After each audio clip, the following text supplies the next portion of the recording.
Paul, enchanté de vous accueillir aussi nombreux pour entendre une personnalité éminente du monde de l'histoire de l'art, Daniel Alcouf, qui nous fait l'honneur d'être présent ce soir.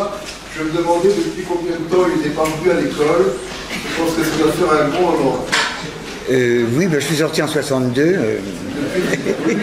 Je suis survenu de temps en temps. Vous savez quelle place il occupe dans l'histoire de l'art. Pour ce qui me concerne, je dirais simplement que Daniel Alcouf a été pour moi mon premier maître de stage quand je suis sorti de l'école et que j'ai été envoyé au département des objets d'art. Et je me trouvais dans un bureau où il y avait deux conservateurs, l'un en face de l'autre, des circonstances un peu particulières. Moi-même, j'ai été sur un petit bureau qui donnait directement sur la scène. C'était tout à fait poétique, très enrichissant et très scientifique. J'ai passé là 3 mois extrêmement heureux. Donc, je suis vraiment très très content qu'il ait accepté de venir nous parler aujourd'hui dans ce cycle du rare à l'unique dont vous apprécierez l'originalité du titre, bien sûr, il a accepté de venir vous parler de la couronne de Louis XV. Je lui laisse tout de suite la parole. Merci beaucoup. Merci beaucoup. Je suis toujours heureux de parler des objets du Louvre et je remercie Jean-Michel Legnaud de me donner cette occasion de vous parler de la couronne de Louis XV. J'ai proposé la couronne de Louis XV parce que c'est la seule couronne royale de l'Ancien Régime qui subsiste.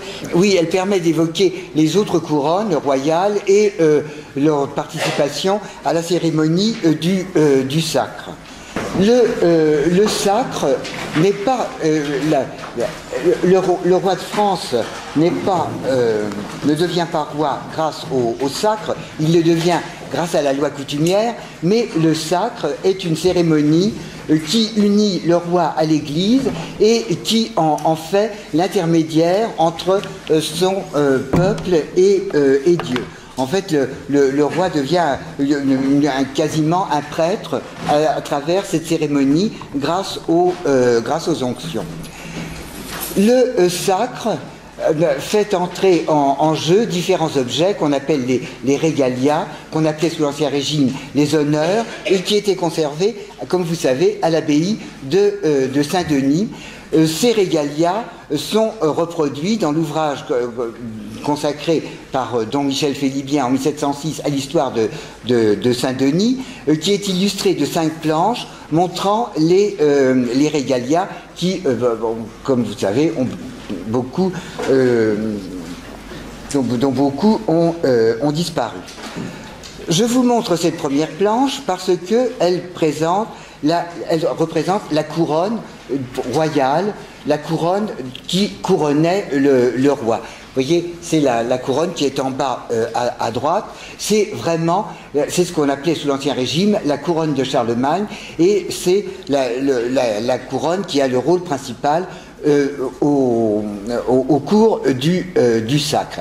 Elle est accompagnée de différents autres régalias qui entrent en jeu tour à tour au cours de la cérémonie. Le sceptre. Là, le sceptre des rois de France a été exécuté sous Charles V pour le sacre du futur Charles VI en 1380, et il est surmonté, comme vous voyez, d'une statuette représentant Charlemagne, parce que les Capétiens voulaient se rattacher aux Carolingiens, et Charlemagne, portant son sceptre, et porte une couronne fermée, la couronne impériale. La main de justice, elle, a disparu. Il n'y en est pas de même de l'épée qui est conservée au Louvre comme le sceptre. Le sceptre datait de Charles V. L'épée est plus composite. La lame est peut-être celle de l'épée de Charlemagne réellement. La garde, elle, comprend des éléments carolingiens et des éléments plus tardifs. Les quillons datent de l'époque de Philippe Auguste. Quant au fourreau, il date de la fin du XIIIe et du début du XIVe siècle. Autre régalia, les éperons en or, qui eux datent du XIIe siècle et qui interviennent aussi au cours de la cérémonie. Mais revenons à la couronne dite de Charlemagne. Vous allez voir que cette couronne dite de Charlemagne a pris trois aspects successifs. Ça, c'est la couronne d'origine, la couronne telle qu'elle a été reconstituée par Bernard Morel. Oui, j'ai oublié de vous dire que pour cet exposé que je vais vous faire, je me sers en fait de des travaux de trois érudits. Bernard Morel, qui est, après Germain Babst, à la fin du XIXe siècle, le dernier historien des diamants de la couronne. Madame Gabory-Chopin, ma collègue, qui est l'historienne du Trésor de Saint-Denis, et enfin le baron Hervé Pinoteau pour la symbolique royale. C'est Bernard Morel donc qui a reconstitué la couronne de Charlemagne telle qu'elle a existé jusqu'à la fin du XVIe siècle. Alors, le Trésor de Saint-Denis renfermait deux couronnes identiques, l'une pour le roi et l'autre pour la reine. Celle du roi étant plus volumineuse, elle pesait 4 kg, celle de la reine ne pesait que 2,5 kg, toutes les deux en or, toutes les deux de la même époque, toutes les deux ornées des mêmes pierres, plus grosses sur la couronne du roi que sur celle de la reine. Cette couronne du roi, vous voyez, portait un rubis au centre du bandeau. Au-dessus du front du roi, ce rubis incarnait le sang du Christ et soulignait le rôle d'apôtre et de prédicateur du roi. Ces deux couronnes étaient formées de 4 fleurons surmontant le bandeau. Le fleuron supérieur comprenait au centre une émeraude et qui était entourée par 3 rubis.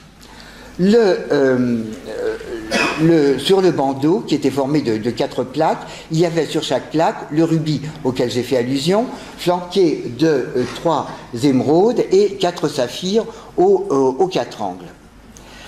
Cette disposition donc était répétée 4 fois autour de la couronne. La couronne était surmontée, était accompagnée d'une tiare en tissu, soit en velours, soit en satin cramoisi, ornée de 12 troches de perles et surmontée par un rubis qui avait été offert par Jean le Bon à l'abbaye de Saint-Denis. Les couronnes elles-mêmes ont donné lieu à une petite contestation, à une petite polémique il y a quelques années entre le baron Pinoteau et Madame Gabory, le baron Pinoteau les faisant remonter à Philippe Auguste et Madame Gabory, je pense plus sérieusement, les faisant redescendre à la fin du XIIIe et au début du XIVe siècle. Quoi qu'il en soit, on est sûr de leur existence au Trésor de Saint-Denis à partir vraisemblablement de Philippe VI. Cette couronne royale somptueuse que vous avez sous les yeux a malheureusement disparu. Les régalias ont été au cours des guerres de religion emmenés à Paris par les ligueurs en 1590 et là la couronne royale a disparu, soit qu'elle ait été fondue, soit qu'elle ait été dépecée. Bref,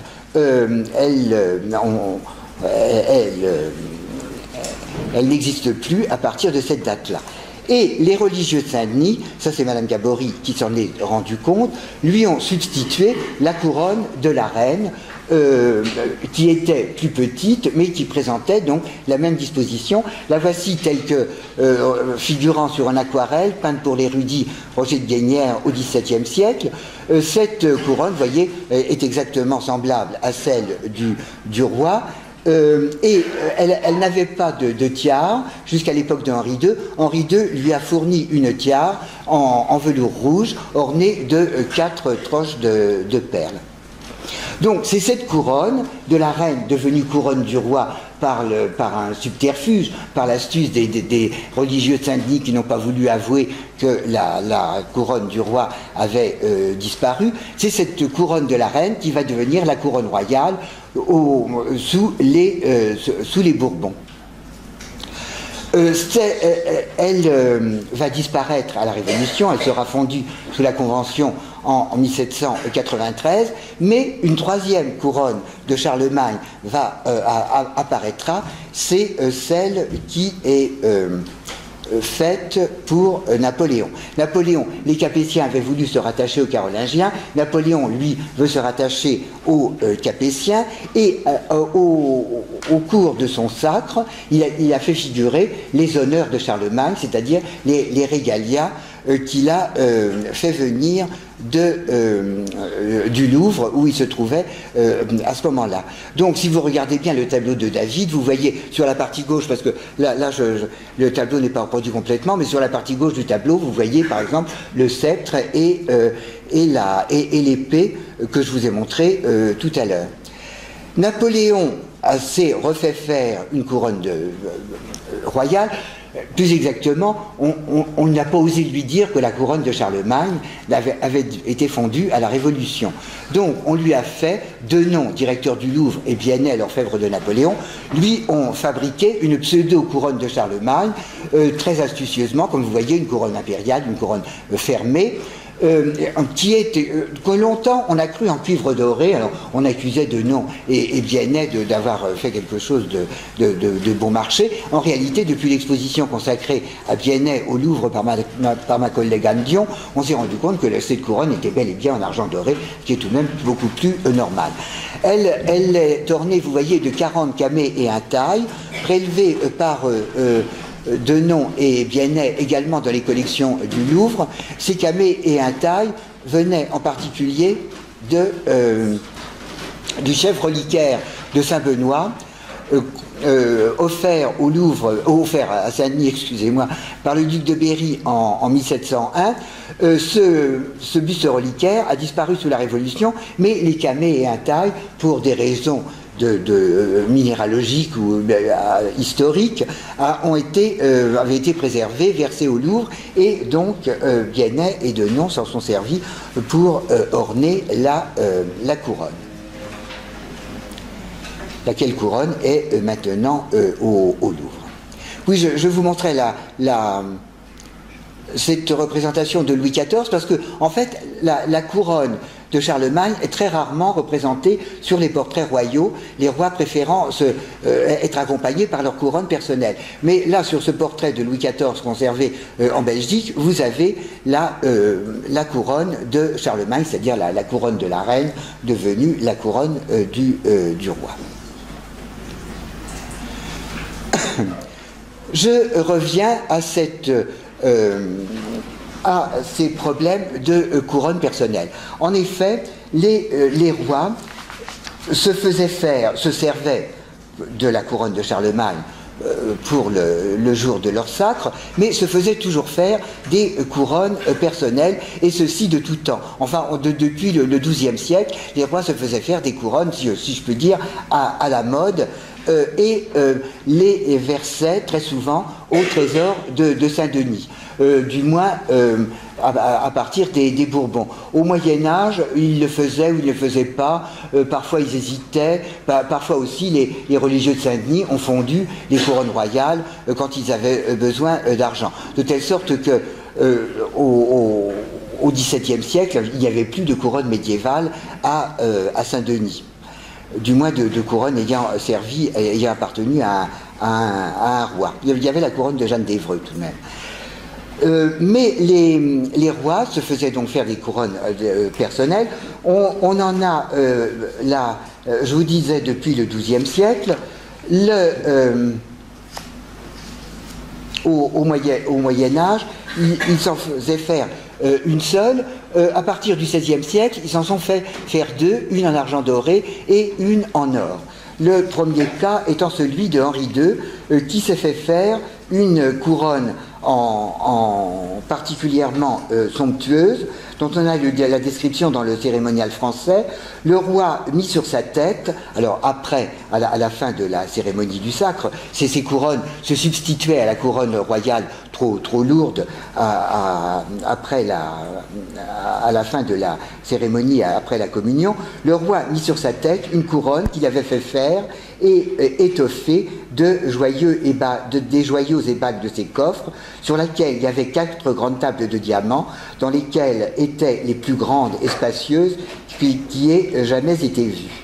Et d'autres diamants, tant tant autour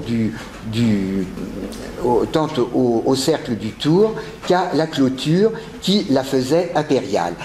En effet, ceci est un point à souligner, les rois de France avaient des couronnes ouvertes jusqu'à la fin du XVe siècle. C'est à partir de la fin du XVe siècle que Charles X, puis Louis XII, puis François Ier ont commencé à se faire représenter sur des monnaies, par exemple, avec une couronne fermée, puisqu'ils se considéraient comme empereurs en leur royaume, donc ils avaient usurpé la couronne fermée des empereurs. Ceci a été officialisé sous Henri II, puisque, comme je viens de vous le lire, il s'est fait faire une couronne fermée, puis la clôture impériale de la dite couronne, c'est bien précisé. Cette couronne somptueuse de Henri II a dû servir à inspirer celle qu'il porte sur sa tombe à Saint-Denis. Henri III avait également une couronne somptueuse, on le dit à l'époque. Lui s'est mis sur la tête une couronne de perles et joyaux faite à l'impériale, vous voyez, d'une beauté incomparable et d'une très grande valeur. C'était peut-être du reste la même couronne que son père, parce que à ce moment-là, la monarchie n'avait peut-être pas tellement les moyens de se faire des couronnes somptueuses. À partir de Henri IV, donc systématiquement, l'habitude est prise de se faire faire deux couronnes, une en argent et une en or. Voici les couronnes de Henri IV telles qu'elles sont représentées sur les planches de Philibien, vous voyez, suspendues dans les armoires de Saint-Denis. On a des descriptions de ces couronnes dans l'inventaire de l'abbaye de Saint-Denis, de l'inventaire du trésor de l'abbaye de Saint-Denis de 1634, publié par Blaise de Montesquieu et Daniel Gabory. La couronne, ce sont les couronnes dites de Henri le Grand. Item, une couronne impériale, donc c'est celle que vous voyez ici à gauche. Item, une couronne impériale que les dits religieux, les religieux de Saint-Denis, tant anciens que nouveaux, disaient être la couronne de Henri le Grand, d'or massif, à 12 branches et une fleur de lys à 4 fleurons, et le fleuron au milieu d'en haut, et 6 fleurs de lys au bas de 6 des dites branches, et de 6 feuilles de persil entre deux. Et 12 petites boules, aussi sur la dite bande, où sont rapportées plusieurs pièces de rapport émaillées de diverses couleurs, au-dessus de la dite bande et au trèfle. La dite couronne pesant 6 marques, etc. Donc vous voyez, il s'agit d'une couronne en or émaillé, les émaux imitant les perles, les grenats et les saphirs. Cette couronne était particulièrement jolie, car elle a attiré des descriptions flatteuses dans les descriptions dans d'autres descriptions. En 1625, dans l'histoire de l'abbaye de Saint-Denis du frère Jacques Doublet, les couronnes de Henri IV sont décrites comme ça, 2 couronnes, dont l'une est close à l'impériale, massif d'or, fort mignonnement élaborée, et l'autre à la ducale, d'argent doré, etc. Dans le guide de l'abbaye de 1726, la couronne d'or de Henri IV est une des plus belles et des plus délicatement travaillées entre celles qui se voient dans le trésor. Donc vous voyez une couronne particulièrement soignée. Vous savez que Henri IV est l'un des rares souverains, avec Charles VII naturellement, l'un des rares souverains à ne pas s'être fait couronner à Reims, puisque Reims ne lui était pas accessible, donc il s'est fait couronner à Chartres en 1594, et il a été obligé de se faire faire ses propres régalias, son propre sceptre, sa propre main de justice, et donc lui n'a pas utilisé la couronne dite de Charlemagne, mais a utilisé sa couronne en or émaillé pour se faire sacrer.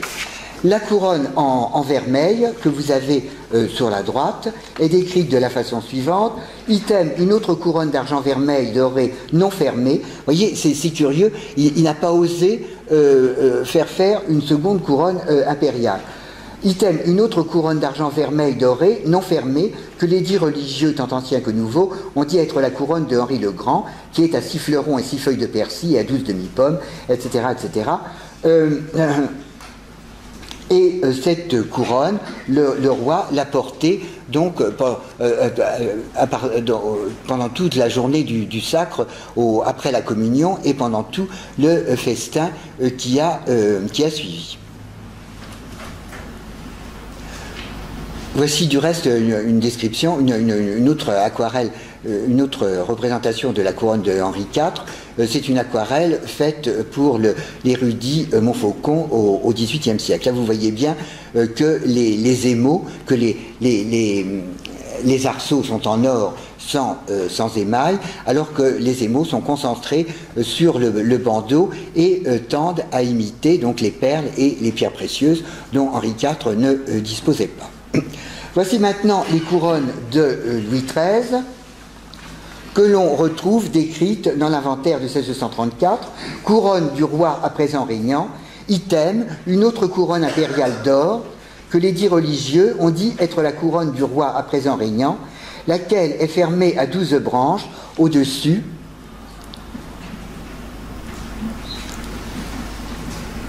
et sur icelle, une fleur de lys à 4 fleurons, au bas 6 branches, 6 fleurs de lys, et au bas des 6 fleurs de lys, autres 6 feuilles de persil, sur lesquelles branches et bandes sont plusieurs pièces rapportées, émaillées de diverses couleurs, et au bas d'icelle, fleurs de lys et branches, sont petits trous qui démontrent qu'il y a pu et peut-on attacher des pierreries qui se peuvent aussi ôter, n'y en ayant à présent aucune.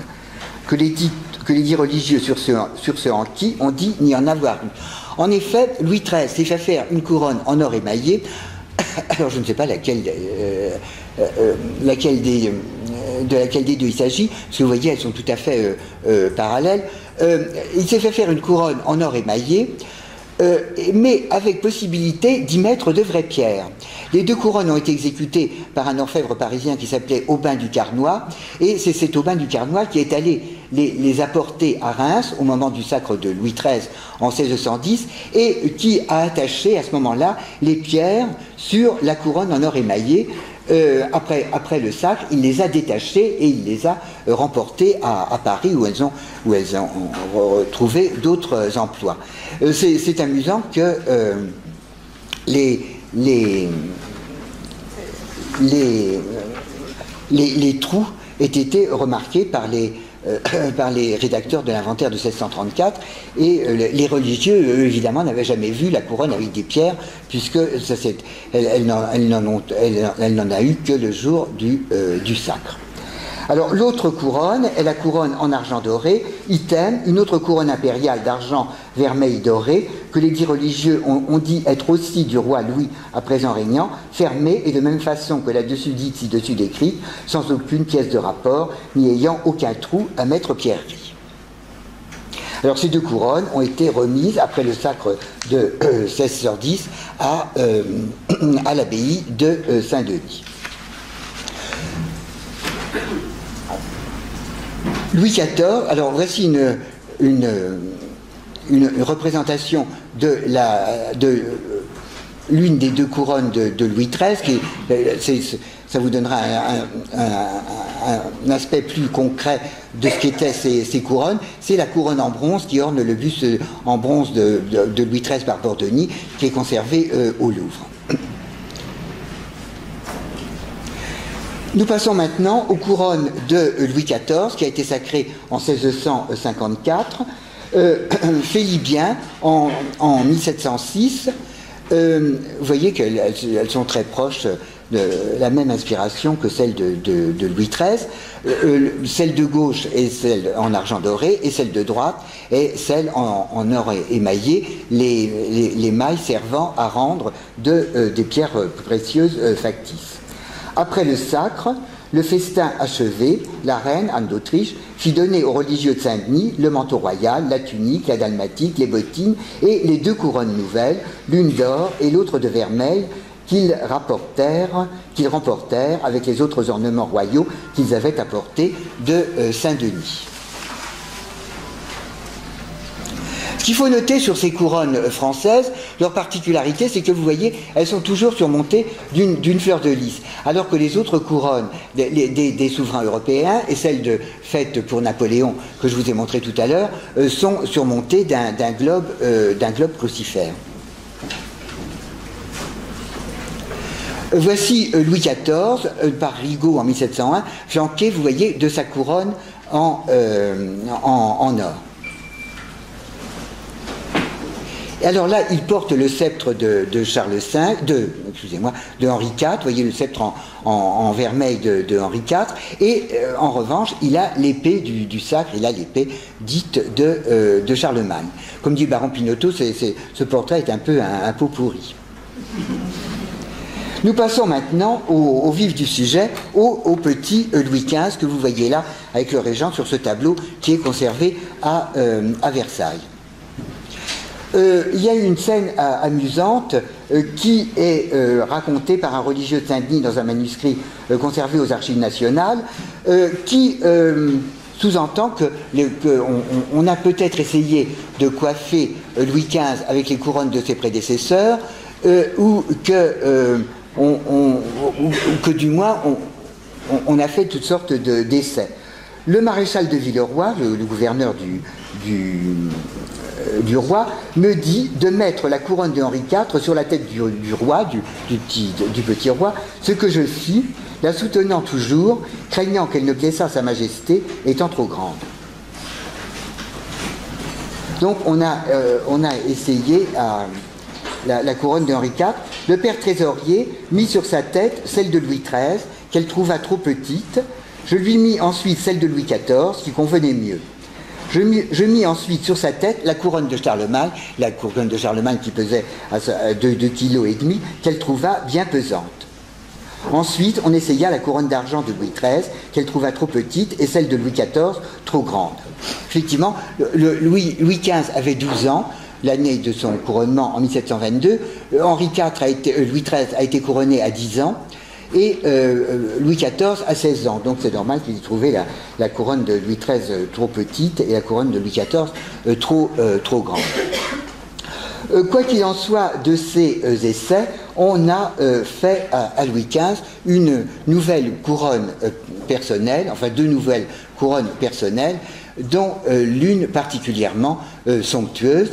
Il a eu sa couronne en or et qui a disparu, mais subsiste la couronne en argent doré qu'on a voulu particulièrement somptueuse. C'est la couronne que vous avez sous les yeux. On peut ne pas aimer cet objet qui a maintenant un aspect un peu clinquant, un peu bling-bling, comme on dirait de nos jours, mais c'est tout de même un objet tout à fait hors de pair sur le plan de la qualité de l'exécution et sur le plan aussi de l'imagination qui a présidé à sa conception. Cette couronne personnelle de Louis XV en argent doré est bien connue parce qu'elle existe encore, mais on en a aussi 2 descriptions faites à l'époque, en 1722, l'une dans le Mercure de France et l'autre en légende d'une gravure que je vous montrerai. Je vous lis d'abord la description du Mercure de France de novembre 1722. Le bandeau ou diadème de cette superbe couronne est bordé de 2 fils de perles, comme vous voyez. Il y a actuellement 108 perles en haut et 87 en bas. Le bandeau ou diadème de cette superbe couronne est bordé de 2 fils de perles et orné de 8 pierres de différentes couleurs, très grandes et parfaites. Il y avait 2 topazes, 2 rubis, 2 émeraudes et 2 saphirs. Vous voyez, là, l'un des rubis a été placé, là vous avez la couronne vue de face, et l'un des rubis a été placé, comme je vous le disais tout à l'heure, au-dessus du front du roi, au centre de la face de la couronne. Ornée de 8 pierres de différentes couleurs, très grandes et parfaites, entre chacune desquelles sont 3 diamants liés ensemble par des ornements très légers. On constate en effet que la couronne est en argent doré, mais il y a autour des pierres des petits ornements d'argent, des petits cartouches, des rinceaux, des volutes qui soulignent l'encadrement, le chaton des pierres. Alors vous avez donc sur le bandeau 8 pierres de couleur séparées l'une de l'autre par 3 diamants, un gros et 2 petits. Le gros diamant, très parfait, excusez-moi, je continue. Les 8 fleurs de lys, oui, je sautais un paragraphe. 8 fleurs de lys de diamant s'élèvent au-dessus de chacune des pierres de couleur qui sont sur le diadème, et 8 fleurons ou ornements, composés chacun de 3 pierres de diverses couleurs et de 3 diamants, sont placés entre chaque fleur de lys. Les têtes des 8 fleurs de lys sont formées de diamants en table, appelés mazarins. Les bras et corps des 3 autres diamants et les travers sont chacune d'un seul diamant de forme longue. Donc vous avez 8 fleurs de lys formées chacune de 5 diamants, sauf la fleur de lys centrale qui est formée de 4 diamants seulement, mais l'un d'eux est le régent que vous avez ici. Entre ces 8 fleurs de lys sont donc 8 fleurons formés chacun par une pierre de couleur et 3 diamants. Les 8 mazarins flanqués qui surmontent les fleurs de lys font partie de la série des 18 mazarins légués par le cardinal à Louis XIV. Voilà le cardinal, et voilà les 18 mazarins tels qu'ils ont été reconstitués, restitués de nos jours par Bernard Morel, le dernier historien des diamants de la couronne dont je vous parlais tout à l'heure. Alors, les 8 mazarins qui ont servi pour le sommet des 8 fleurs de lys de Louis XV sont le grand mazarin qui est au-dessus du régent, le 8e, le 9e, le 10e, le 11e, le 12e et le 13e. Ce sont vraiment les mazarins. Ils ont été par la suite retaillés sous Louis XV et sous Louis XVI, de telle sorte que ils sont parfois difficiles à identifier dans l'inventaire des diamants de la couronne de 1791, mais on peut affirmer que ce sont bien les mazarins et que le mercure de France ne se trompe pas.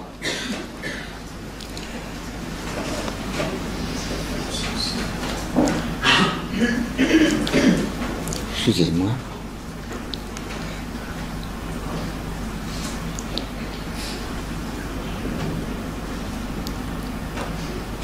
Le régent a été acheté par le régent en 1717. C'est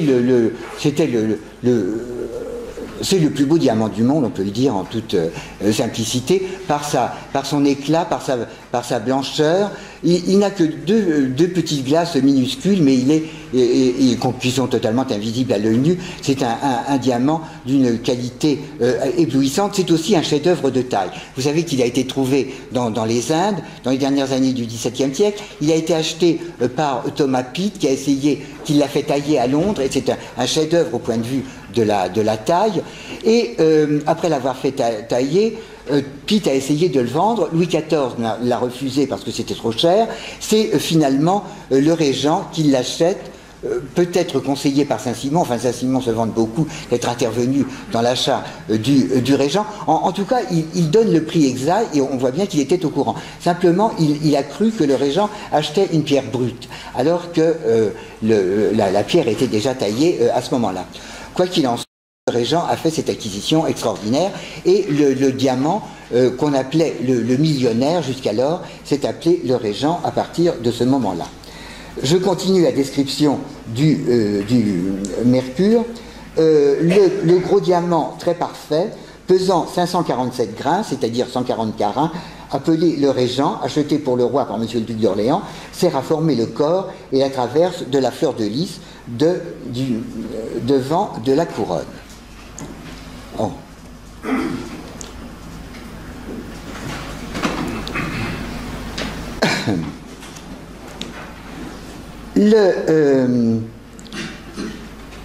Des 8 fleurs de lys ci-dessus, comme poursuit la description, les 8 fleurs de lys ci-dessus naissent 8 branches qui ferment la couronne. Elles sont ornées de diamants et de pierres de diverses couleurs, les diamants alternant avec des pierres de couleur. Un fil de perles, accompagné de 2 rangs de petits brillants, sert à rassembler les 8 branches et de base pour la fleur de lys qui termine le dessus de la couronne. Alors là, il y a une petite plateforme en argent doré avec un décor représentant 4 fleurons sur un fond amati. C'est, avec le bandeau, les seules parties pleines de la couronne. Tout le reste est évidé. C'est ça qui est extraordinaire dans le travail de cette couronne, c'est que les fleurs de lys, les fleurons, les arceaux sont complètement évidés. C'est un travail de joaillerie tout à fait remarquable. Cette fleur de lys, qui domine sur toutes les autres, est isolée. La tête est composée d'un diamant en forme de poire, nommé le sancy. Les bras et traverses sont faits avec 16 diamants adossés et joints ensemble par de petits ornements pour répondre à l'épaisseur du sancy. La calotte est de satin violet enrichi de 25 diamants liés ensemble par une broderie d'or très légère. Alors, la fleur de lys, double, comme vous voyez, était couronnée par le sancy. Le sancy, c'était le premier des Mazarins. C'était le plus gros diamant qui existait avant l'apparition du régent. C'était le plus gros diamant qu'on connaisse à cette époque-là. Le sancy a été en France à l'époque de Henri IV. Il appartenait à Arlette Sancy, secrétaire d'État, qui l'a vendu au roi Jacques Ier d'Angleterre. Vous voyez le roi Jacques Ier, vous ne voyez pas, ah ben si, vous le voyez, portant le sancy en pendentif dans sa coiffure. La reine Henriette Marie, réfugiée en France, a vendu le sancy à Mazarin, et Mazarin donc l'a légué à Louis XIV.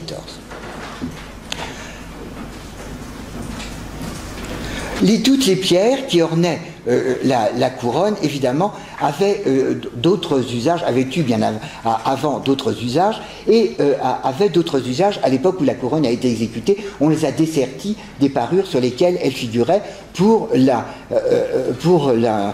les utiliser, en fait, cet unique jour de 1722. Le régent, par exemple, Louis XV l'avait déjà utilisé 2 fois sur une épaulette, en 1721 pour recevoir les ambassadeurs turcs, et en 1722 à propos d'un tédéum qui avait été célébré au moment de l'alliance franco-espagnole. Donc, cette couronne, je poursuis la description du mercure, cet admirable ouvrage monté à jour, pesant environ 32 onces, à peu près 1 kilo, a été exécuté sous la conduite et sur les dessins de M. Rondet fils, associé avec M. Rondet son père, pour faire toutes les fournitures de pierreries dont le roi a besoin, de la même manière qu'on fait ci-devant les sieurs de Montarcy père et fils, leur oncle et cousin, en sorte que depuis plus de 70 ans, cette famille est honorée de la confiance du roi et chargée des pierreries de la couronne. La calotte était en satin cramoisi. Comme vous le voyez, elle est maintenant en satin, était en satin violet, excusez-moi. Elle est maintenant en satin cramoisi. Elle était ornée elle-même de 25 diamants en grandeur décroissante du pourtour vers le centre, et ornée de broderies d'or. Cette couronne, cette calotte en satin violet existe peut-être, enfin je reviendrai sur le problème de cette calotte, mais elle existe peut-être. Voici l'autre document qui permet de connaître l'autre document qui donne une description de cette couronne, c'est cette gravure qui a été faite par Sébastien Antoine en 1723. Qui était Sébastien Antoine? C'était un graveur lorrain, à vrai dire pas très connu, et du reste le catalogue des estampes de la Bibliothèque nationale n'est pas très aimable à son égard. Sébastien Antoine, graveur au burin médiocre et d'ailleurs peu connu. En fait, on lui doit tout de même cette représentation de la couronne qu'il ne faut pas négliger. Quelques mots sur les Rondet, cette famille donc à laquelle on doit la couronne. Auparavant, je vous donne le compte des diamants. Il y avait sur cette couronne 282 diamants, donc 17 sur la fleur de lys, 161 sur 17 sur la fleur de lys, 119 sur le bandeau, 25 sur la calotte, 39 et 34 sur la plateforme et 48 sur les arceaux. Par ailleurs, il y avait 16 rubis, 16 topazes, 16 émeraudes et 16 saphirs et 230 perles. Donc vous voyez, c'était d'une richesse. On n'avait jamais vu encore de couronne aussi riche et je pense qu'on n'en a jamais vu depuis. Quelques mots sur les rondés, les auteurs de cet objet tout à fait extraordinaire. Les rondés étaient des orfèvres originaires de la Fère, dans l'Aisne,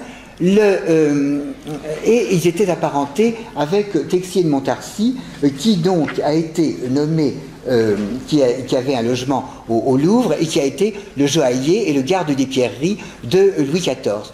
Le Tessier de Montarcy a été remplacé par son fils et en 1704, c'est Claude Rondet qui a remplacé les Montarcy à la fois comme garde des pierreries du roi et comme joaillier du roi. C'était vraiment l'homme de confiance du roi et du reste le régent l'a envoyé à Londres en 1717 pour examiner le diamant, le régent, avant de l'acheter. Les rondés sont intéressants à étudier parce que sur le plan social, ils ont eu une ascension qui leur a fait frôler l'aristocratie et ils avaient une fortune considérable. Le roi payait mal souvent ses fournisseurs, mais pas toujours. En l'occurrence, les rondés ont vraiment fait fortune. Laurent Rondet est donc né en 1666, il est mort en 1733, il a été maître en 89 et il a été logé au Louvre donc en 1704. En fait, il avait un logement au Louvre, mais il habitait réellement cul-de-sac Saint-Thomas-du-Louvre. Il a acheté une charge de secrétaire du roi en 1719, ce qui l'a anobli, et il a marié sa fille à un conseiller au Parlement. Il était sollicité sans arrêt pour les présents du roi. Les registres des présents du roi conservés aux archives diplomatiques révèlent des paiements incessants et énormes aux Rondés pour toutes sortes d'objets qu'il fournissait aux souverains pour les cadeaux officiels, des boîtes à portraits, des tabatières, des flacons, des montres, enfin vraisemblablement il sous-traitait, enfin c'était des sommes considérables à chaque fois. En 1720, Rondet s'est associé avec son fils au moment du mariage de son fils, chacun apportant 300 000 livres dans l'association. Le fils, qui était apparemment très doué, puisque c'est au fils Claude-Laurent Rondet que l'on doit le dessin de cette couronne, si l'on se fie à la description du mercure, si on se fie aussi à la légende de la gravure. Ce fils, Claude-Laurent Rondet, est malheureusement mort l'année d'après le sacre, dès 1723. Son inventaire après décès donc révèle ses conditions de vie, révèle que notamment il avait une bibliothèque très très importante, très fournie en histoire et en auteurs latins. C'était donc quelqu'un de tout à fait cultivé. Il avait lui aussi acheté, comme son père, une charge, celle de receveur et payant des rentes de l'hôtel de ville. Il avait épousé la fille d'un fermier général et il laisse une somme rondelette à sa famille. Il avait 3 petits garçons, il demeure et le seul survivant qui reprendra la charge de secrétaire du roi de son grand-père est devenu officier. Il était colonel de cavalerie, donc il avait complètement abandonné la profession. Alors le père, Claude Rondet, a donc continué tout seul son atelier jusqu'à sa mort, jusqu'en 1733. Lui aussi meurt en laissant une fortune appréciable. Alors lui n'était peut-être pas un intellectuel, mais c'était un collectionneur. Il avait une collection de peintures flamandes, c'était la mode à l'époque, et aussi de tableaux de Charles-Antoine Coipel, le peintre du roi. Il avait dans son logement du cul-de-sac de Saint-Thomas-du-Louvre une grande galerie. Il y avait une grande galerie au premier étage avec 3 consoles en bois doré, 3 trumeaux de glace. Enfin, il était meublé d'une façon quasiment seigneuriale. Il avait du reste, il possédait des maisons dans Paris, notamment rue de Cléry, et il avait une espèce de petit château avec une chapelle à Bagné. Sa veuve, Marie Charpie, épousera après lui un aristocrate, monsieur de Surbeck, qui était un officier dans les troupes des Suisses et Grisons du roi.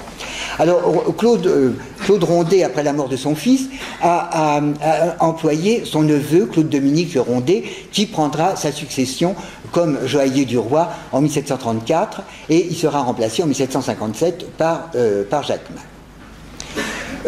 La gravure de Sébastien Antoine a peut-être été faite à l'initiative des Rondet, parce qu'elle aussi, elle précise que la couronne est due au dessin et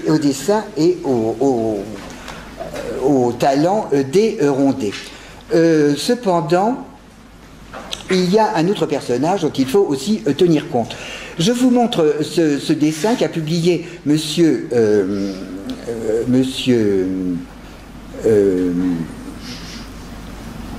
excusez-moi, qui a été publié récemment dans un catalogue d'exposition, et par monsieur Zelig, et non, excusez-moi, je me rappelle plus son nom. Bref. C'est un dessin qui est tout à fait intéressant. Malheureusement, qui est conservé à la Bibliothèque nationale, au cabinet des estampes. Il faudrait savoir du reste comment il y est entré. Il est très intéressant. Vous voyez, il vous montre bien, peut-être mieux que les photos, comment le travail est totalement à jour pour les arceaux de cette couronne. Ce dessin, est-ce le dessin préparatoire de Claude Rondet? Est-ce le dessin préparatoire pour la gravure? Est-ce un dessin fait d'après la couronne une fois exécutée? On ne sait pas. En tout cas, c'est un document intéressant parce qu'il rend la polychromie des pierres d'origine. Parce que l'état actuel ne correspond peut-être pas à l'état ancien. Enfin, je reviendrai sur l'état actuel, dans la mesure où cette couronne a été restaurée sous Louis XVI. Donc, je voulais vous montrer ce dessin et aussi cette gravure que nous avons au Louvre au département des objets d'art, gravure très curieuse qui a été colorée. C'est un exemplaire de la gravure d'Antoine qui a été colorée et accompagnée d'une légende, représentation de la couronne de pierrerie qui a servi au sacre de Louis XV le 25 octobre 1722, faite et exécutée par Augustin Duflot. Augustin Duflot, en effet, était un jeune joaillier qui travaillait dans l'atelier Rondet et qui est l'auteur, l'exécutant de la couronne. On le sait aussi grâce au mercure. Donc, le mérite de la couronne doit être partagé entre Claude Rondet, le créateur, du moins qui se donne pour le créateur, et Augustin Duflot, l'exécutant. Du reste, ce qu'il faudrait faire, ce que je n'ai pas fait, je me le reproche, c'est vous voyez, la mention Augustin Duflot a l'air d'être une signature.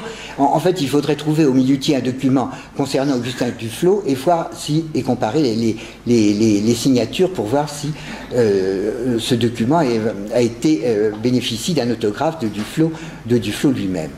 Alors, j'en viens à la calotte dont je voulais vous parler.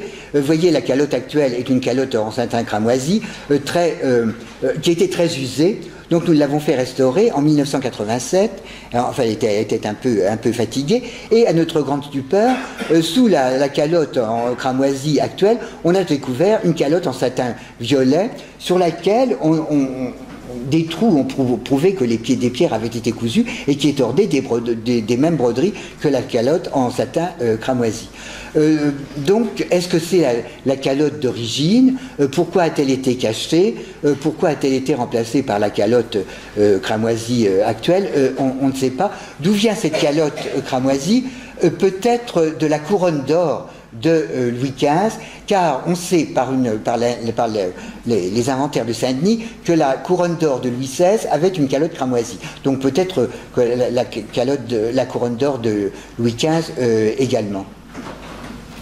Oui, c'est monsieur Peter Furing, excusez-moi, qui a publié, vraiment je suis confus à son égard, qui a publié le dessin que je vous ai montré. Donc, cette calotte en satin violet, nous ne l'avons pas remise sous la couronne, bien entendu, elle est conservée à part maintenant. Quant à la calotte cramoisie, elle a été remplacée en 2010 par une copie à l'identique.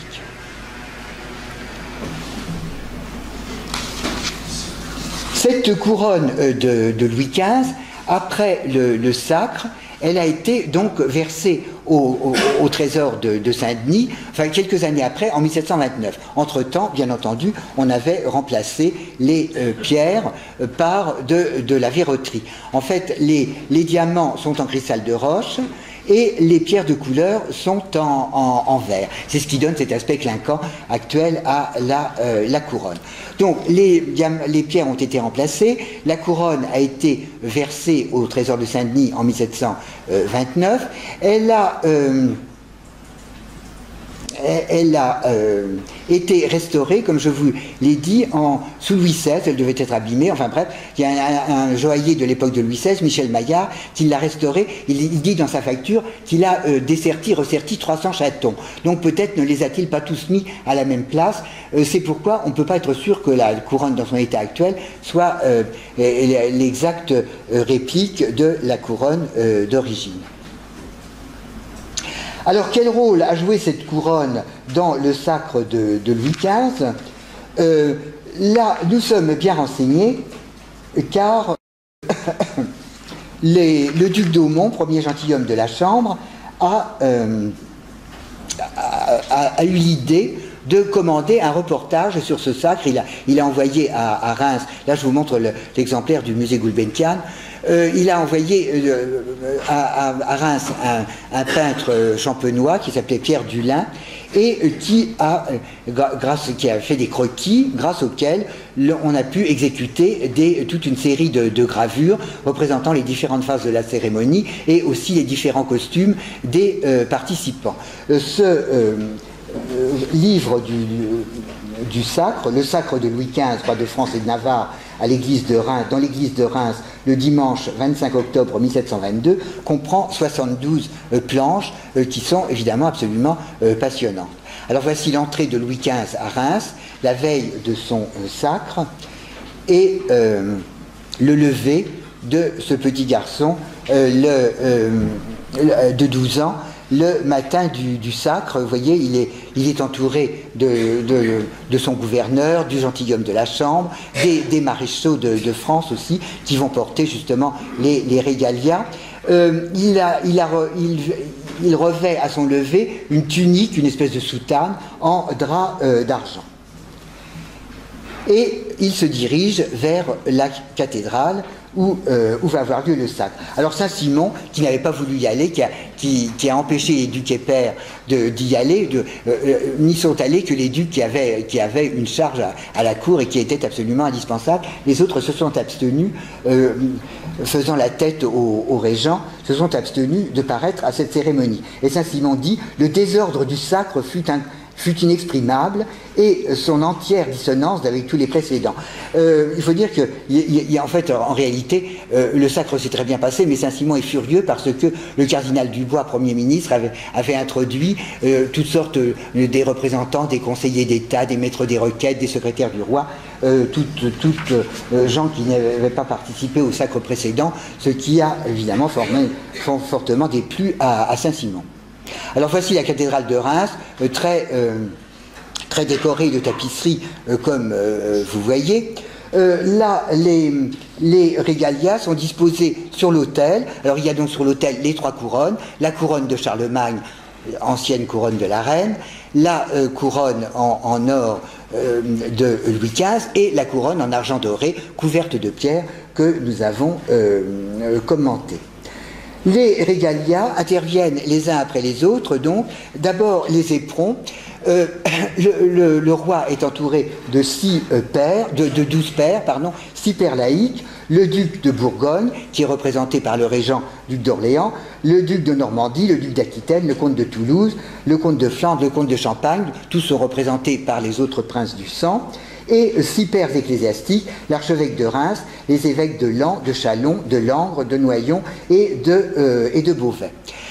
Les éperons interviennent les premiers, le régent, en tant que duc de Bourgogne, les met au roi et puis les enlève aussitôt au début de la cérémonie. Ensuite intervient l'épée, le roi l'archevêque de Reims bénit l'épée et la donne au roi, qui la remet au connétable, qui va la porter pendant tout le reste de la cérémonie. C'est le maréchal de Villars qui joue le rôle du connétable. Et ensuite, ensuite le roi s'habille, se change et revêt les habits du sacre, c'est-à-dire la tunique de satin violet, la dalmatique de satin violet également, et le manteau de velours violet, le tout semé de fleurs de lys d'or, avec bordé d'hermine. Le manteau étant bordé d'hermine, l'épitoge étant en hermine, comme vous voyez, et il revêt aussi des bottines en velours violet semé de fleurs de lys d'or. À ce moment-là a lieu le point culminant de la cérémonie, c'est-à-dire le couronnement lui-même, par l'archevêque de Reims. Ce prélat, le livre du sacre est accompagné d'une narration rédigée en partie par l'abbé Bignon. Ce prélat, c'est-à-dire l'archevêque de Reims, ce prélat prit sur l'autel le sceptre et la main de justice, et mit l'un dans la main droite du roi et l'autre dans la gauche. Aussitôt, le chancelier ayant appelé les 12 pairs selon leur rang, l'archevêque prit sur l'autel la couronne de Charlemagne et, après en avoir fait la bénédiction, il s'approcha du roi pour la mettre sur la tête de sa majesté. Alors vous imaginez ce petit enfant avec ses 2 kilos sur la tête. Louis XIII, paraît-il, l'avait enlevé immédiatement. Enfin, Louis XV, qui était plus sage, l'a gardé. Alors après quoi, il gagne le trône qui est situé en haut du jubé de la cathédrale, dont il va redescendre pour recevoir la communion. Et c'est après la communion qu'il ceint sa couronne en argent doré, qui évidemment est infiniment plus légère puisqu'elle ne pèse que 500 grammes.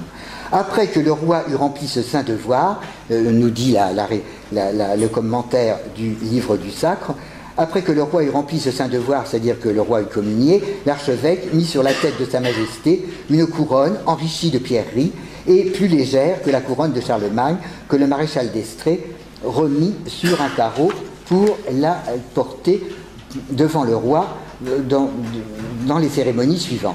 En fait, les cérémonies suivantes, c'est essentiellement le festin. Après le sacre, donc le roi rentre au palais archiépiscopal, se repose pendant un petit moment et participe au festin avec sa couronne sur la tête, et il a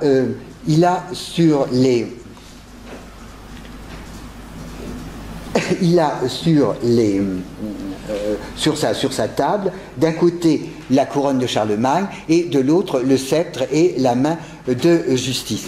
Je vous montre 2 visions rapprochées du couronnement. Là, c'est le couronnement de Louis XIV qui est immortalisé par la tapisserie des Gobelins représentant le sacre du roi dans l'histoire du roi. Alors là, vous avez Louis XIV entouré des 12 pairs qui reçoit la couronne dite de Charlemagne. En fait, c'est pas celle qui est représentée sur la tapisserie. Et là, dans le livre du sacre de Louis XV, c'est le moment où le petit roi reçoit la même couronne.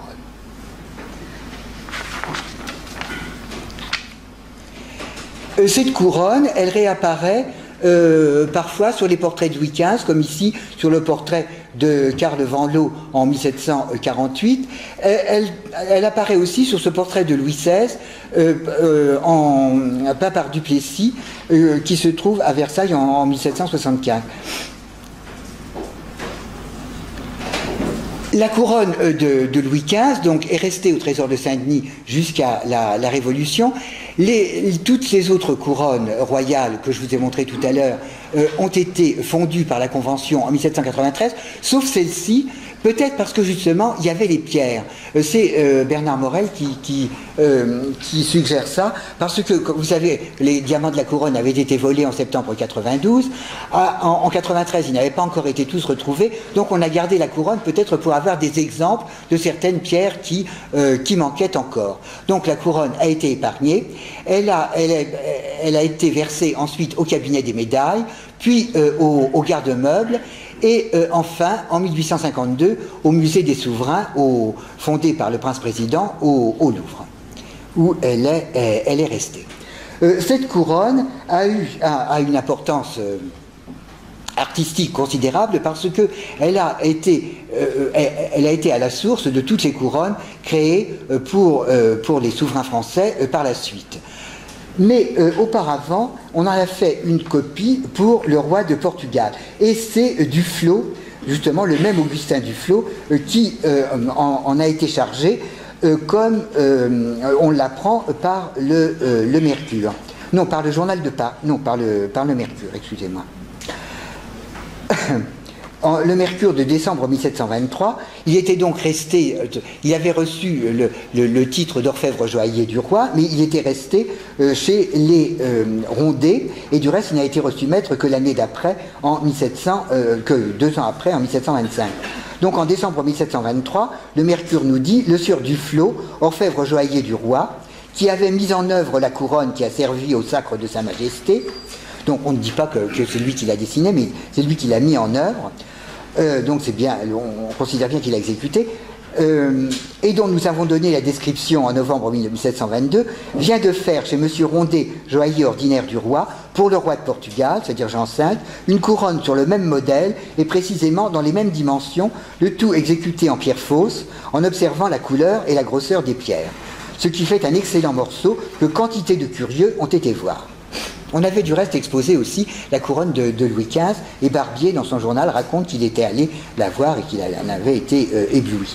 Donc, il semblerait que le roi Jean V ait voulu avoir une copie de la couronne de Louis XV. Ceci n'est pas... pourquoi des pierres fausses? Peut-être parce qu'il y avait l'intention de les remplacer au Portugal par des fausses conservées dans par la couronne portugaise. Et ce qui est très curieux, c'est que ce texte du Mercure, qui a l'air authentique, n'est pas du tout corroboré, enfin, jusqu'à maintenant, par les archives portugaises. Enfin, quoi qu'il en soit, notons cet hommage rendu par le roi de Portugal à Louis XV, mais vous savez que les rois de Portugal seront toujours des clients des métiers d'art français qu'ont fait la vaisselle commandée par Joseph Ier après le tremblement de terre de Lisbonne en 1755. Donc la couronne de Louis XV a été imitée pour Jean V de Portugal, semble-t-il. Elle a été aussi copiée lorsque Louis XV s'est marié en 1725 à Fontainebleau. On a fait une petite couronne en argent doré pour la reine. Alors cette couronne mesure 21 cm de haut, donc elle était plus petite que la couronne de Louis XV, et elle pesait 450 grammes. On en conserve le souvenir grâce à cette gravure qui est signée par un graveur du nom de Charles Duflot, qui était probablement un parent, peut-être le frère d'Augustin dont je vous parlais tout à l'heure. Cette couronne, vous voyez, très jolie, était ornée de diamants et de pierres de couleur. Sur le bandeau, il y avait des diamants roses, des rubis, des saphirs, des émeraudes, des topazes, avec aussi des petits ornements en argent autour des pierres, comme sur la couronne de Louis XV. Il y avait 2 fils de perles. Sur le cercle, ce qu'on appelle le cercle, c'est la file de fleurs de lys que vous avez là. Sur le cercle, il y a 8 fleurs de lys en diamant rose, alternant avec 8 fleurons formés par une pierre de couleur et 3 diamants. Au-dessus, les 8 arceaux sont ornés d'un diamant et de pierres de couleur, de diamants et de pierres de couleur alternativement. Et enfin, le cimier, la fleur de lys, est formé aussi de diamants roses. En tout, il y avait 138 diamants et 40 pierres de couleur.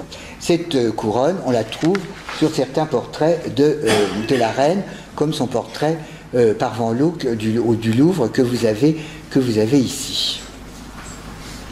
Vous voyez, c'était sûrement un très joli objet. Alors, Louis XVI aura lui aussi donc 2 couronnes, sa couronne en or, que vous avez ici, et sur ce portrait de Calais, et sa couronne en argent doré, qui sera une espèce de pastiche de la couronne de Louis XV. Elle a été faite par le joaillier Ange-Joseph Aubert en 1775. Elle comprenait, elle aussi, le régent et le Sancy. Mais la seule différence avec la couronne de Louis XV, c'était qu'elle avait des fils de perles en plus sur le bandeau et sur les arceaux. Donc elle était, semble-t-il, encore plus riche. Donc la couronne de Louis XV a inspiré la couronne de Marie Egzinska, les deux couronnes de Louis XVI.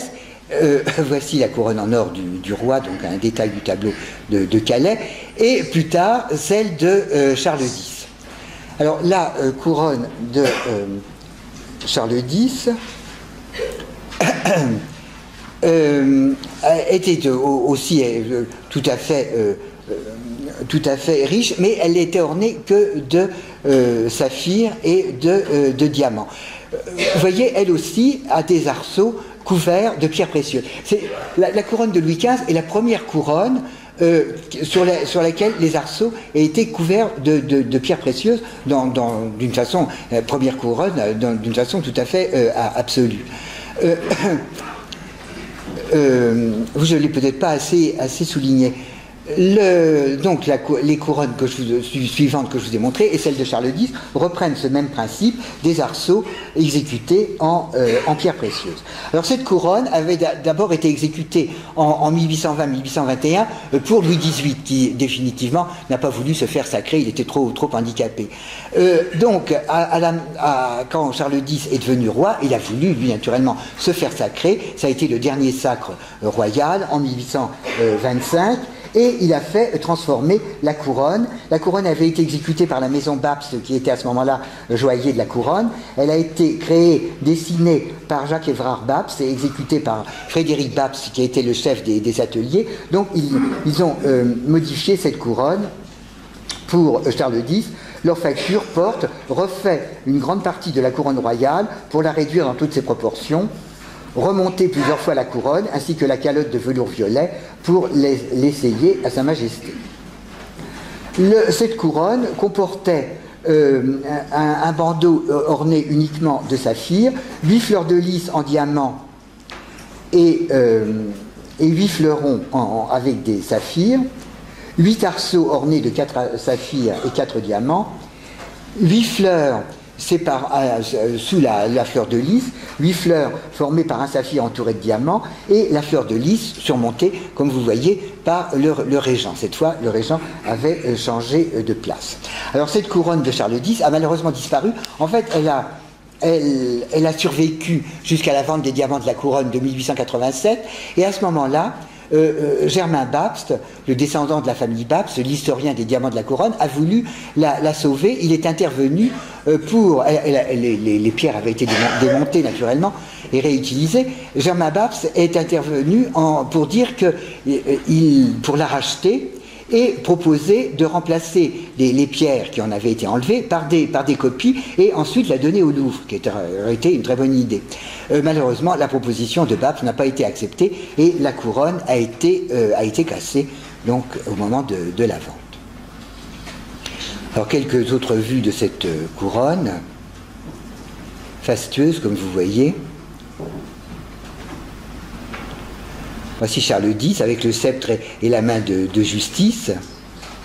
Mais ce n'est plus du tout la main de justice de l'Ancien Régime qui a disparu en 93, c'est la main de justice faite pour Napoléon. Elle est un peu archéologique.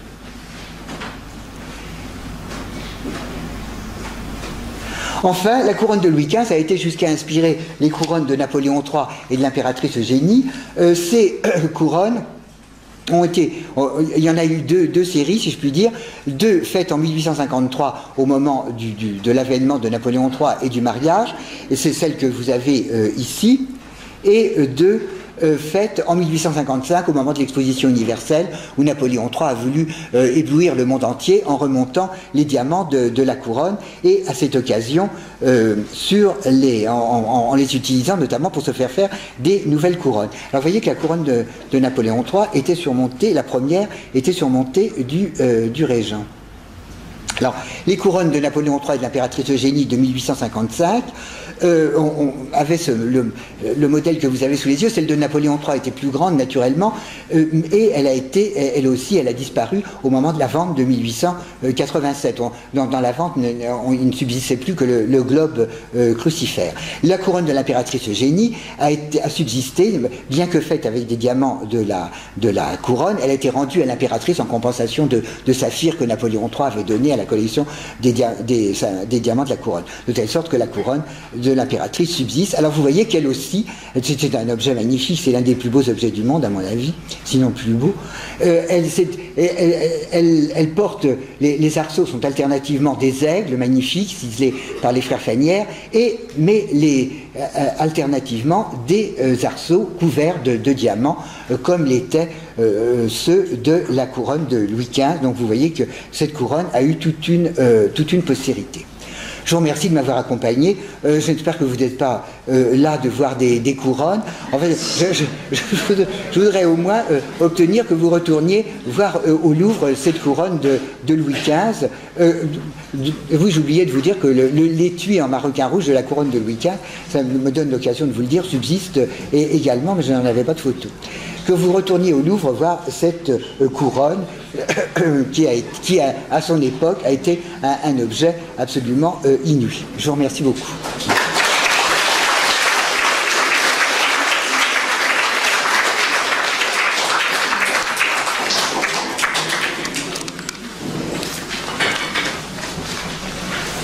Merci beaucoup. Il nous reste encore quelques instants. Je suis sûr que Daniel Lacouf est prêt à se prêter au sujet des questions. Bien sûr. Naturellement.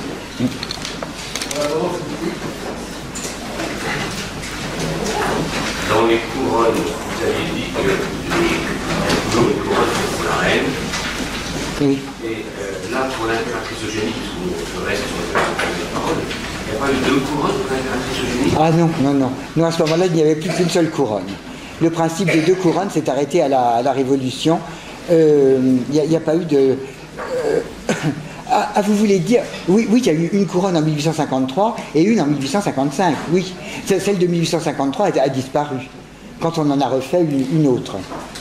Et celle de 55 et celle du Louvre? C'est celle qui est au Louvre, qui est entrée grâce à Roberto Polo en 1988. Oui, elle est... c'est la seule couronne de souverain français qui subsiste dans son état d'origine, puisque, comme vous vous en êtes rendu compte, la couronne de Louis XV ne subsiste pas dans son état d'origine. La couronne de l'impératrice Eugénie, oui, elle a été rendue à l'impératrice, donc il l'a léguée à sa filleule, la princesse Marie-Clotilde, à laquelle nous avons pu la racheter en 88. Cet usage des deux couronnes est-il propre au cérémonial français ou bien retrouve-t-on la trace, par exemple, en Angleterre? Non, écoutez, je crois que c'est propre au souverain français. Non, parce que vous voyez, la reine n'a qu'une seule couronne. Elle a une couronne avec 4 arceaux seulement. Une couronne un petit peu archaïque, avec 4 arceaux. Ce sont les Français qui se sont mis à multiplier les arceaux, d'abord 8, puis 12. Mais la reine d'Angleterre est obligée de porter d'un bout à l'autre de la cérémonie la même couronne qui doit être aussi affreusement lourde. Vous avez signalé que sur les couronnes les plus anciennes, il y a une alternance de fleurs de lys au-dessus du bandeau. Fleurs de lys, c'est de feuilles de persil. Oui. Et ça disparaît à un moment donné. On ne peut plus. Ça, c'est la couronne du calme. Oui, des feuilles de persil. Ce qu'ils appellent des feuilles de persil, c'est ce que nous appelons des fleurons, en fait, tout simplement. Oui, il y a toujours une alternance sur ces couronnes de fleurs de lys et de fleurons. Et alors, curieusement, justement, sur la couronne faite pour Napoléon, on n'a pas fait de fleurs de lys.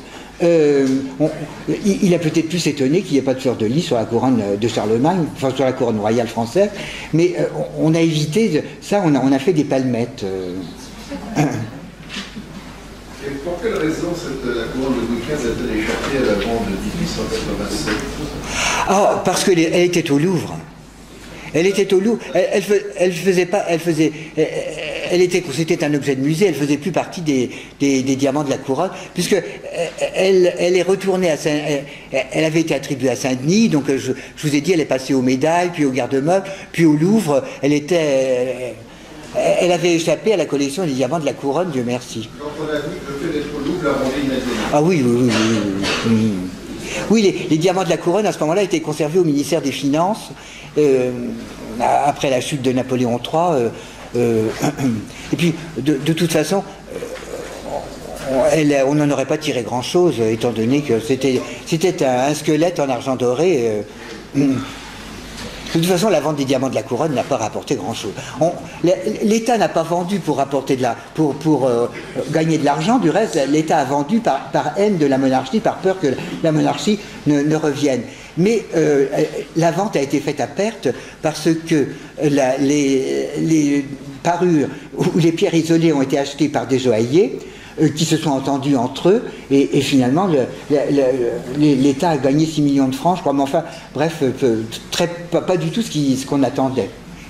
Il est juste d'ajouter que la moitié de ce capital est allé à la caisse des travailleurs et l'autre moitié à la réunion des musées. Absolument, oui. Ça a été l'origine de la réunion des musées nationaux. Oui.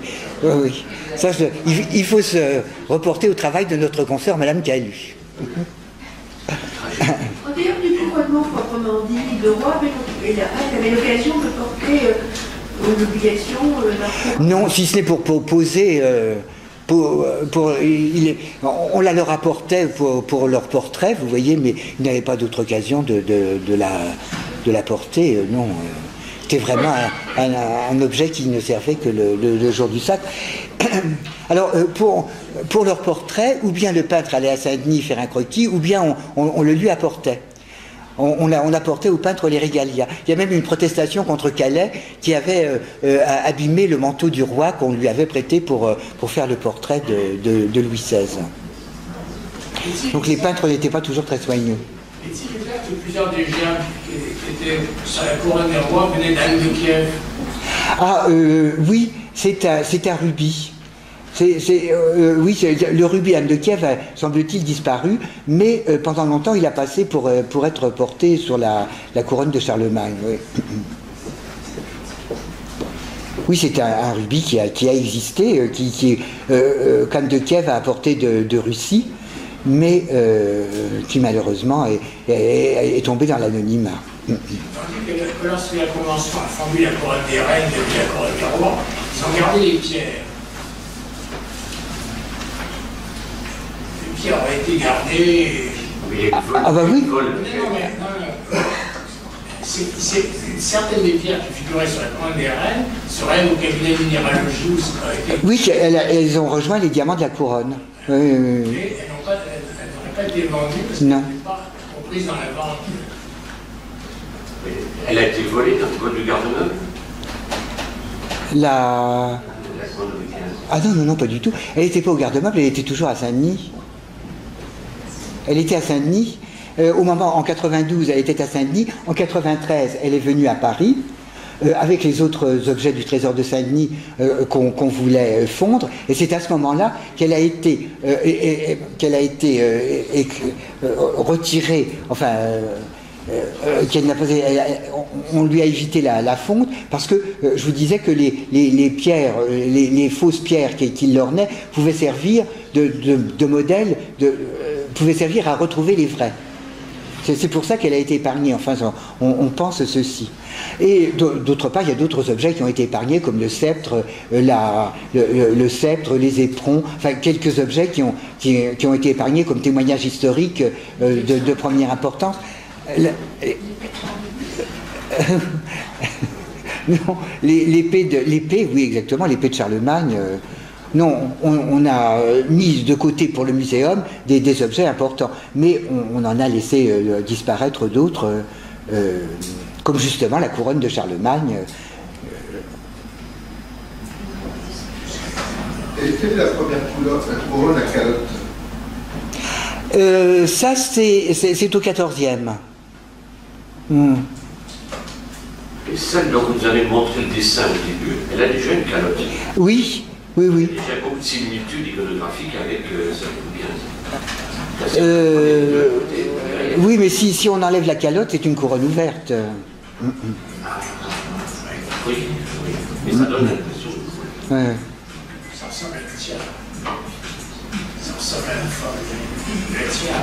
Oui, c'était ce qu'on appelait la tiare. Mais le vocabulaire était bizarre. Les arceaux de ces couronnes étaient appelés diadèmes dans les textes anciens. Vous voyez, dans le livre du Sacre de Louis XV, par exemple, les arceaux sont appelés diadèmes et la calotte tiare.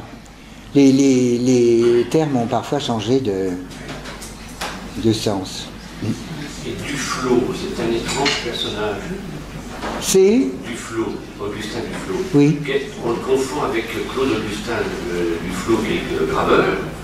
Et finalement, on ne sait pas très bien. On dit qu'il est tout jeune, mais certains le font naître en 1715, alors on ne peut pas faire en 23. Et absolument. Absolument. Certains le font naître en 1715 et mourir en 1774. Or, en réalité, on n'en trouve plus de traces. Il n'y a plus de documents, à ma connaissance, à partir de 1767, date à laquelle il publie un recueil de joaillerie. Il publie un recueil de joaillerie qui est gravé par Charles Duflot, le même qui a gravé la couronne de Marie Lexinska. Qui devait être son frère, vraisemblablement quelqu'un de la même génération. Mais il faudrait, enfin, je pense que c'est possible de faire des recherches sur les Duflot au minutier.